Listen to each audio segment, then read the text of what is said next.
पोई सुखुआ चिंगुड़ी छड़ाछड़ी केवे खाई जदि केवे खाई ना भिडटा आप लास्ट जाए देखु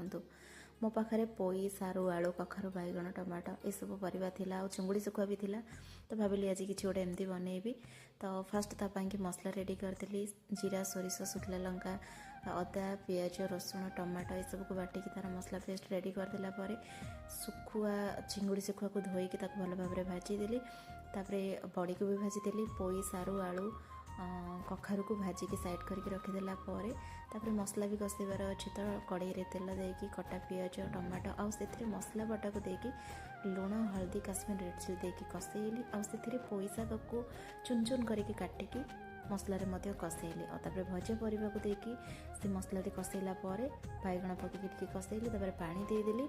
किसी समय फुटिला से बड़ी आउ चिंगुड़ी सुखुआ को देकी टिके फुटिबा को रेडी हो गला मोर पोई सुखुआ चिंगुड़ी चड़चड़ी।